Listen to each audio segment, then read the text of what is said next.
Hey, what's going on, guys? It's Spunkify here on behalf of MMOBomb.com, and welcome to our little preview of Star Wars: The Old Republic's Galactic Starfighter expansion. Now, Galactic Starfighter is the second expansion officially released by EA and BioWare for Star Wars: The Old Republic, and it is completely free to play. Not only, of course, for pay-to-play members and preferred access members, those who purchase the game but no longer actually pay a subscription, but also for free-to-play members as well. Although free-to-play members will not get access to the content of the expansion until February 4th.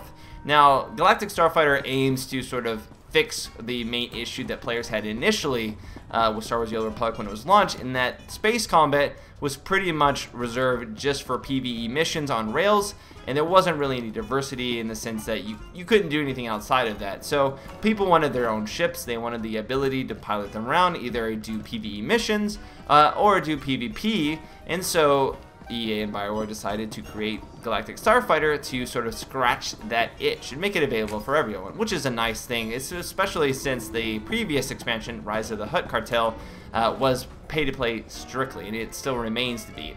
So, how does Starfighter actually work? Galactic Starfighter is, of course, available to everyone starting at level 1. You get a new icon here on the bottom right-hand corner where it says Starfighter, and you click on that to bring up the Starfighter menu here. Now, it is a queue system, being that Galactic Starfighter is currently only PvP focused, and I believe it will retain that, being only PvP focused. You do need to bring up a queue menu, not only to change the aspects of your ships, which there are quite a lot of little things that you can adjust on them, but also to queue up for them either as a solo player or as a group. So you can do it as by yourself or with other friends, etc.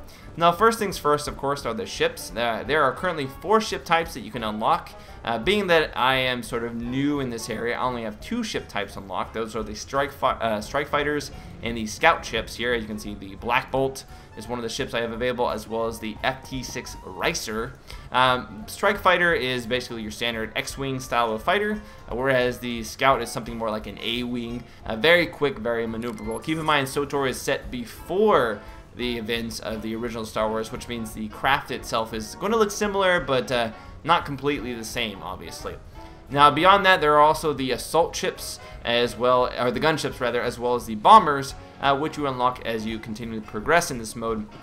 The gunships are sort of like the sniper class of the ships, while the bombers, of course, can lay down bombs and do other long-range attacks, if I remember correctly. That is the last one that you actually unlock, the bomber. So starting off with, you only have these 2. Now, out of these here, you can, of course, select your different fighters. This one here, the FT2 Quell, you unlock by getting what is called Fleet Requisition. You get Fleet Requisition after every match that you play. You also get Fleet Requisition the first time you play by completing a mission. And there's also weekly missions for it as well that guarantee you bonus ship requisition and fleet requisition. So you eventually will be able to unlock this, and you can kind of see on the right-hand side all the stats. There are quite a lot of stats. You may notice there are certain things highlighted right now. Those stats themselves are what's currently unlocked on the ship itself. As you continually progress, you can unlock more, and then you'll be able to just choose those, and those will become the primary, secondary, shields, etc., etc., the actual stats themselves. Below that, you have the nitty-gritty stats, things like shield capacity, the regen rate, the weapon power, how much evasion they have, sensor detection range, all that stuff, if you really want to get into the nuts and bolts. I have a feeling that you're not going to want to overall, and we'll get into why in a little bit when the actual matches begin, but just to know that there are these things here for you to check. Now, there are purchasable ships, I guess you could say. There's the TZ-24 Gladiator, for example, and there's also the IL-5 Ocula. Now, these ships are strictly basically just cosmetic variants of some of the ships that you already have access to. The TZ-24 Gladiator is basically the same as the F-22 Quell, and the IL-5 Ocula is actually the same as the S-12 Black Bolt here. Now, the Black Bolt, I actually have a multiplication, a daily bonus requisition on this ship, which is quite nice. So I actually get more requisition every single time I play. Moving on from this, though, you have the component area, which allows you to change out the different components within your actual ship. So each ship has a primary and secondary weapon. As you can see here, I have rapid fire laser cannon and rocket pods. These are just dumbfire rockets that you shoot off with minimal accuracy to fly straight. There are also lock-on rockets, as well as torpedoes and probes. that allow you to do, various things. A pro droid, in this case, once launched and attached to a foe, rapidly disables maneuvering thrusters and other ship systems, dealing minor hull damage. So there is a lot of variance to what you can actually set up initially for your weapons, and the same goes for your systems, like your booster recharge, which are basically, these are like hotkey skills that you can use on your ship. So you got your shields, your engines, and your systems. This basically dictates how you're going to recharge your shields, or what bonuses to your shield you're going to have. So for the active ability here that I have currently selected, regenerates 5 engine power per second for 6 seconds. I can also say choose to do targeting telemetry, which instead of regenerating, just increases weapon accuracy by 10%, critical chance by 5, and sensor range by 5,000 rather, for 10 seconds. And then it removes cloaking effects as well. So each one of these isn't just like a straight variant or different take on it. It is a completely new way or style to play with that particular system, and that goes for all of these. This one here is just passive stats that it gains, as well as the ability to recharge 30% of your shields. Your shields, matter essentially, and then you can just maybe transfer 20% of your shield's power to the engine power instead. So you can do a trade-off, if you will. So there's quite a lot of these for each of them, and it goes all the way down to engines, which is the way you break from lock-ons or get away from the enemy. This is very important because lock-ons, as you'll see as we get in the game, are deadly and quite difficult to get away from for a couple of reasons. And then finally, you've got the minor components, which is basically things like passive bonuses, like increased speed or weapon damage. Maybe your armor goes up or your evasion goes up. Evasion is the way you, of course, deflect or get away from enemy shots. And then, of course, thrusters is how much more your engines can either hold capacity-wise or maybe how fast they go themselves. Now, you may notice on the right-hand side of here, there is these different upgrades. Each of these sort of individual components has an upgrade tree, a skill tree, if you will. So you can place points in here. You actually have to purchase them with power cost, or it says reduced power cost, but you purchase it with ship requisition. And these are the direct upgrades to your systems. So in case right now I have blaster damage increased by 5%. Past that, there'll be the cost of using blasters reduced by 10%, so it'll use less energy. And furthermore, there's more increase in blaster chance, critical hit chance, increased hull damage, etc., etc. And this goes for each one of them, not only weapons, but also your engines themselves. Your special abilities also get increased, reducing the power cost of the ability or the activation, or the cooldown time rather. So all these things have, static bonuses that you'll actually get or be granted as you continue to lock up. So the difference between a fully unlocked ship and a non-unlocked ship is pretty drastic when it comes down to it. I mean, you think about it on the other one, on the weapon here, you're looking at something like a bonus of 13% blaster fire rate and damage. So 8% increased fire rate, 5% increased damage, just static, So that's pretty large. And it wouldn't be such a big a deal if everybody was sort of like at the same level as they played, but once we get in game, you'll notice that that's not always the case, which can be a pretty big issue. Alright, so cosmetics here. Thankfully, you just got these standard different colors for your weapons. You can even do things like your trails, and paint jobs can be changed as well. These can be all purchased in the cash shop, and these are strictly cash shop items as far as I can tell. Crew is sort of the last major technological change for your ships. You have your, of course, different skill crew that you have within the game itself. So I believe if I go, I forget here, Vector here is one of my actual companions that I picked up. He's actually over here. You can see him on the bottom left. He's one of the companions in the game, and a lot of these are actual companions in the game. And they each have their own sort of unique passive abilities that they grant you if you choose to have them in your ship. So for example, here I have all these unlocked. If I choose Vector, enemy targets maneuvering decreased by 20% for 20 seconds. It gives me power to shields, and it gives me increased evasion as well. And then the active co-pilot ability is something that will appear on my bar. So for each person that you choose, you get a trade-off of having maybe, less of something such as, ability to boost your shields or boost your speed, but maybe spare ammo and the ability to reload faster. And then, of course, the actual ability, activatable ability in this case, repairs my ship's hull. So that actually goes for every single area of the ship, not only for co-pilot, but also defensive, offensive, breaks it down fairly well, and you can kind of see each one of the individual companions' unique traits. Now, some of them do overlap. You'll find that, of course, here, everybody's activatable ability is pretty much the same for a couple of these. And then you'll have a couple different ones, say in your sights, which zeroes in on your target, reducing their evasion by 20%. Overall, though, I haven't really played with these enough or unlocked enough to see which ones are the best, or if there is sort of like a min-max. But I have found everything dealing with maneuverability, as well as reducing your enemy's maneuverability, certainly is going to be the best option. Alright, so now that we've gone through all the different sort of loadouts and what you can choose and customize in your ship, you notice we're still in queue, and that sort of has been a I don't know, it's a theme with the mode. I don't know if it's just because it's pay to play right now and only preferred members who can access it, and it's been out for about a month and maybe they're getting bored of it. But I've just found that matches don't come as fast as normal PvP matches, and this may be to be expected. I mean, after all, the game does use the hero engine, which is strictly mainly for tap target MMOs in this case. You know, that's how SWTOR works. It behaves much like World of Warcraft or other tap target MMOs, and so using the same engine and applying it to Space Battle is certainly a daunting task. And I have to give props to BioWare and EA. You know, they pushed the hero engine, in my limited knowledge and opinion, fairly far to be able to accomplish what they accomplished. But why don't we go ahead then and just do a little bit of editing right here and jump into a match. Alright guys, so we finally got into a match after about a 10-minute wait at this point. Sometimes matches seem to take quite a long time to actually get going. But as you can see here, this is sort of the preloading screen. We have about 50 seconds or so before the match starts for everybody to get in. So far what I've seen is mainly the games haven't been filled, but again, this is the, as you can see, Warzone shutdown sequence aborted, almost shut down. But this is, again, preferred access and pay-to-play players, so they've already had access to this for a little bit. So if you've ever played Star Conflict, the actual loading screen itself is very similar. You get to choose between your various ships that you have for each of the different ship types, and you can see what the enemy is selecting over here on the right. So it looks like we actually have several new players on the enemy team, whereas I look like the only new player, relatively new player, on my team. Now, if this tells me anything, this means that this game will probably more sided on our side if these guys actually hold up on their own. I myself think I'm going to do quite terrible, because I've been doing quite terrible, but it's mainly because of the fact that when you're starting as a new player, you're pretty much screwed if everybody else has been playing longer than you.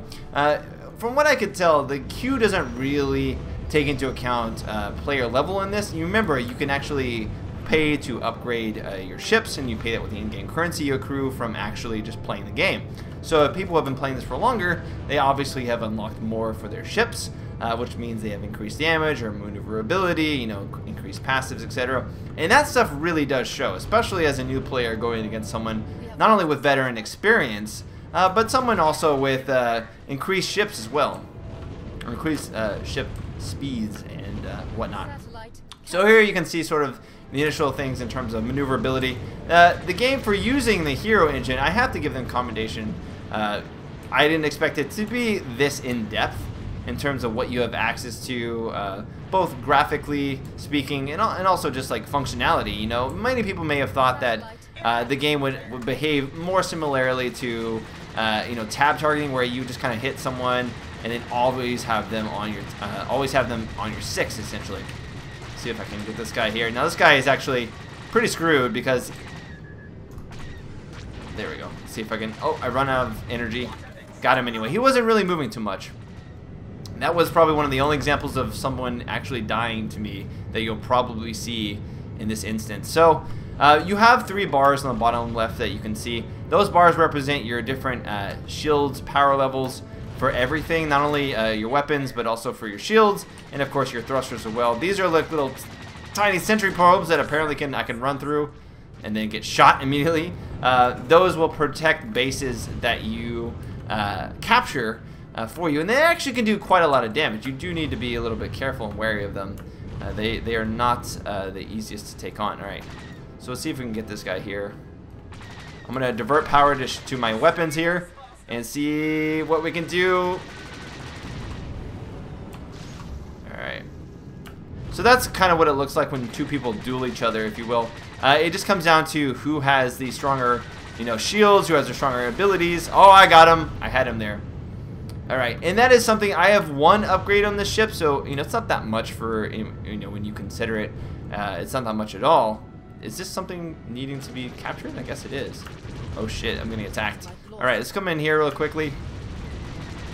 See if we can get this thing here. Now, you notice in these tight spaces, it's really, really hard to maneuver. Your ship moves like molasses, relatively speaking, when you're not using your booster. But when you use your booster, you're like a mosquito. No matter if you're a fast ship or a slow ship, it seems. You always seem to have quite a lot of... let's go ahead and boost those shields up real here. You always seem to have quite a lot of punch when it comes to moving. And it kind of seems a little bit jarring, honestly. You move so quickly when you're boosting, and yet so slowly when you're not boosting. Alright, so come on. Come on.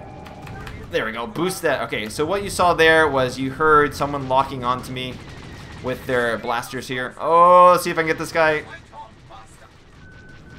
No, not going to get him. Someone else got me with their rocket. And even the ability to lock onto someone with a rocket, which takes forever starting out. I have to say, it feels like forever. Seems to go by much, much quicker once you've unlocked sort of the upgrades for your rocket pod. So I'll actually have to look at those after the match here and see whether or not that is something that you can indeed reduce the time. I believe so. And that directly affects your ability to kill someone, because if you can lock onto them not only farther away, but perhaps even much quicker, then you have the obvious advantage, because you immediately start locking onto them again, even if they break line of sight, and all that really adds up. You'll notice here, if you get caught out in the open, this guy here is trying to regenerate his shields, you'll notice here. I'm just going to go ahead and use this. You can use that ability for more of an offensive to get around to someone, but I generally like using it merely for, let's see if I can actually boost my shield, my regeneration of my rockets. Nah, my ship thrusters, there we go. But you notice here, I'm kind of like, I guess there's someone close to me. I can hit E to sort of cycle around and find those people. But they just fly by so fast, you know. It's much more of like a chase kind of game. And we actually visited the headquarters of BioWare and EA about a couple of months ago to try out. What's that coming? Where is that coming from? To try out the expansion before it was released. And I had the same issues back then, in that I always found it very, very difficult to find people where they are, you know, where they're going, and sort of to stay on them. It's relatively easy to stay on them when you're behind them, because the game sort of functions on this, you know, pivot on a stick thing, much like, I guess, World of Warplanes. But there's no real weight to the craft itself. The crafts move just as quickly as you can, you know, move the mouse, and moving it from here to here is not that much of a difference. I would rather see more extreme movement in this area, or rather more, you know, turning movement, if you will.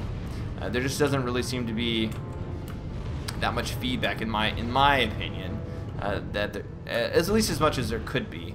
And it can be fairly difficult when people are sort of crossing over you to stay on them. I mean, if you look at that, he boosted right past me, and I really had no way to line myself up to sort of stay with him.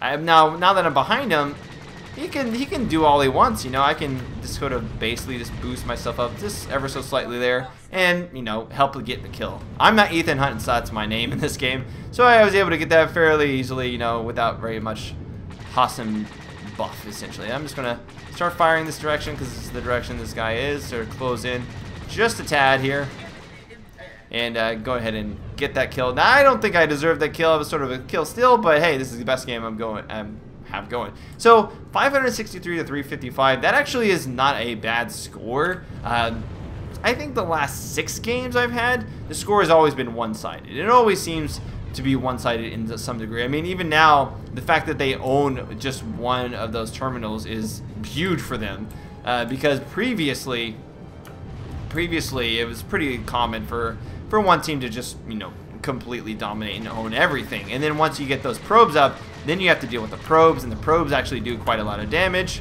and you have to focus on them while also trying to focus on the player. And if you're a player who's in a position, or a team that's in a position where you've already sort of conquered the majority of these areas, you can just sort of wait for them to get close to you in order to simply take them on. So this guy here is getting hit pretty hard.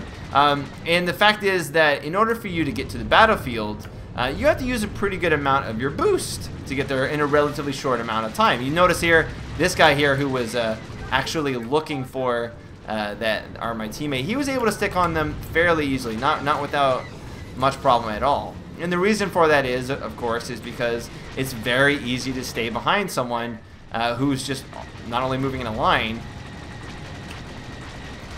but not going anywhere, not fast, apparently. see if I can actually get this guy. And as you can see, I'm trying to lock on. In order to lock on, you right click and you hold it there as long as possible.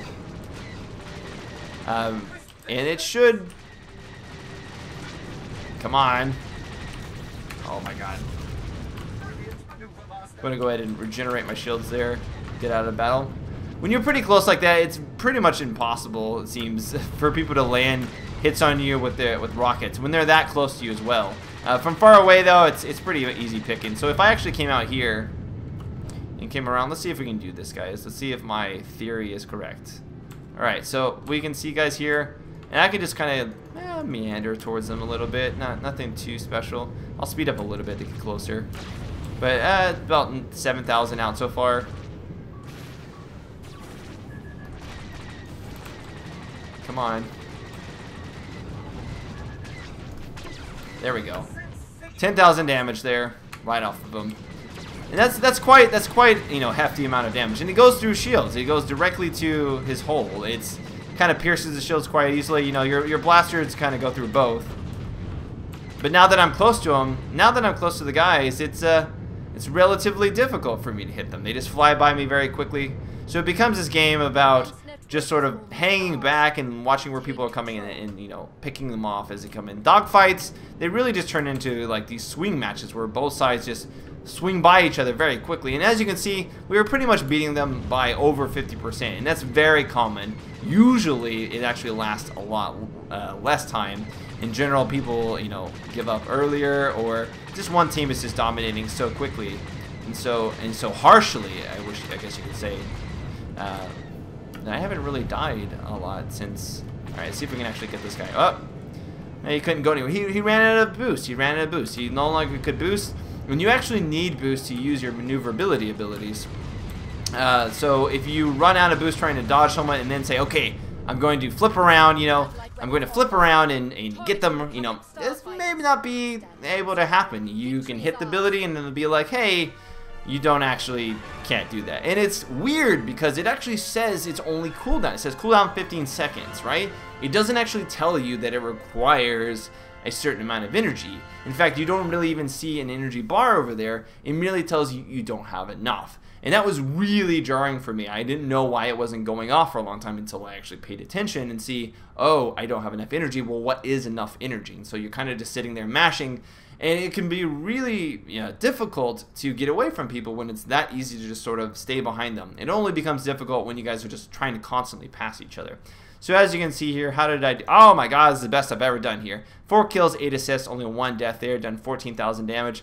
Still not anywhere near the top of damage. You can see some players who do quite well do about 33,000, get a lot of medals there. And as a subscriber pass holder, you get 592 acquisition and only 59 for the ship. But as a free-to-play player, you get half of that. So you get 395 to 39. So you can imagine this is a victory game, right? This is a game that went on for about 10 minutes or so, and we got 592 out of that. Imagine if this was a loss. As a loss, you get quite a substantial amount less, and as a free-to-play player, even more so, which is really detrimental to getting players up to speed with where the pay-to-play and other players are, but also just the fact that I almost feel as though they're cannon fodder in this case. It's going to take them a long time to unlock everything, even in a particular ship. Even if they just choose a particular lineup, for example, if I just say, okay, I only want to focus on rapid lasers, heavy cannon, or concussion missiles, etc. You're like, all right, well, what do I have to invest in? All right, so laser cannon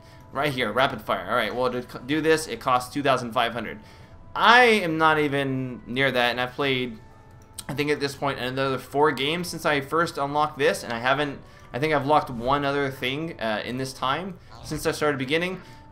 That sort of trade-off is really, really large. I mean, in the one hand, I can understand this is an expansion. This is something that's supposed to be invested a lot of time in. But the problem is, if you're going to stagger the release so much and then reduce how much free-to-play players are going to actually accrue, at least have them, bracketed off so that players in the lower brackets and the ones just starting don't face those people who have been playing a long time, who have unlocked blasted damage enemy ship holes increased by 16%. 16%?